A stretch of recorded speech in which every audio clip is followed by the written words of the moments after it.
Hi there, this is Licia here, and I'm going to tell you about how Harry Potter and the whole universe thing influenced me in what I knew of it while I was younger still as well.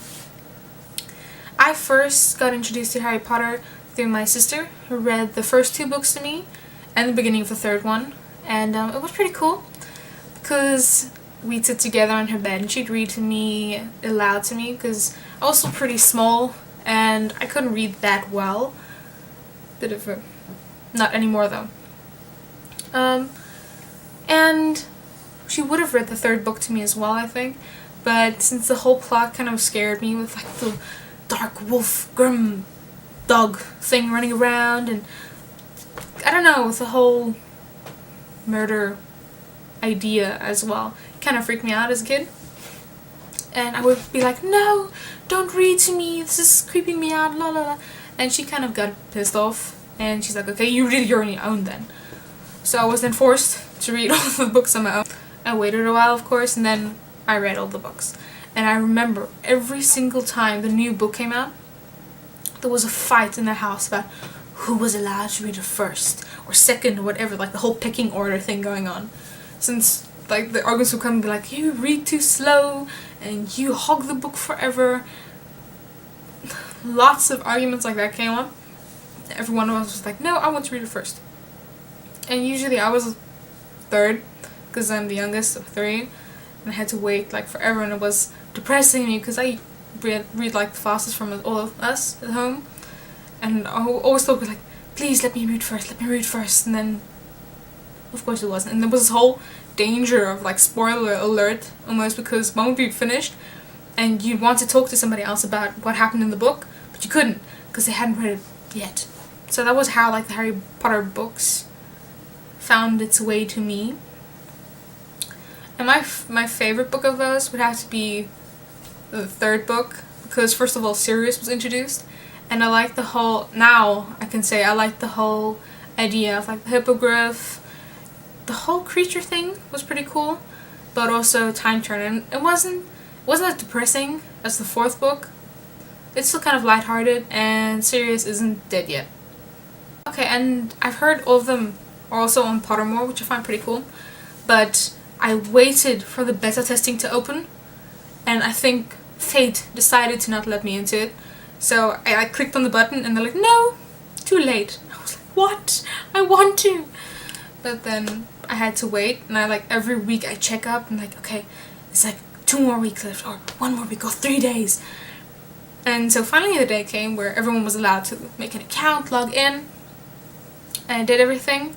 And by the way, my wand is a Dragon Core Beach wand. And I think that is like a super weird word, but I know now know what it is. It's a tree, by the way.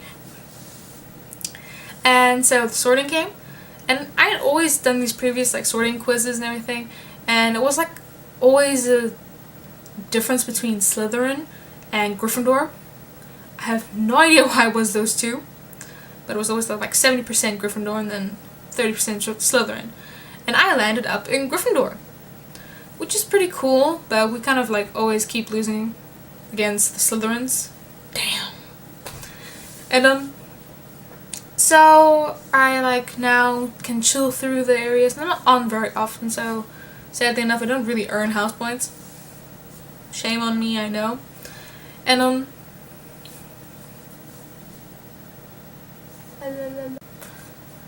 so my favorite characters in the book would have to be the Weasley twins and the Marauders, except Peter Wormtail, because he was just a big prat. Big prat. He was really not a nice person.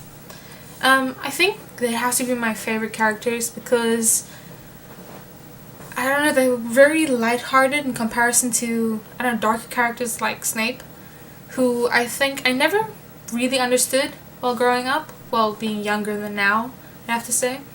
Because he's very complex, as being really said as well. He has this very in-depth story, which I think I still have to really understand. I understand it, but appreciate it. And I liked the whole Marauder thing, like the group, the community that they had with Remus, Mooney in that case. The idea that the friendship would last that forever, like from school to, well, they would have been friends, I think, till they died. Okay, which they did. Very badly done. Very badly said. Till they died of old age in that case. I was very depressed when Sirius died, and even more depressed when Remus died. That was like heartbreaking into pieces. And then Fred. I'm like, J.K. Rowling? What? And but I think now I have to say one of the other favorite characters would have to be Draco, because throughout the books you see quite the development actually from this really spoiled brat to somebody who is just, well, trying to make the best, I think, out of his situation. And I think it's it's not inspiring as such, but it definitely teaches you a lesson at my age, I think, where you think that this guy was forced into a certain thing by his parents and how he dealt with that. He didn't do it very positively, I have to say, but it's like how somebody was forced into a corner and then how he reacts to that. It's very interesting, I think. So yeah, that was like my favorite characters, and I wish you all a very nice weekend still. Oh yeah, and by the way, I had my test yesterday.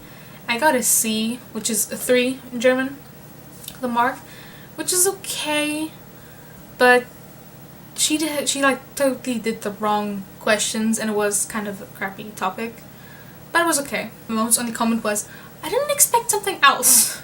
And I was like, thank you, Mom. Okay. Bye bye then. Final bye bye, and enjoy your weekend.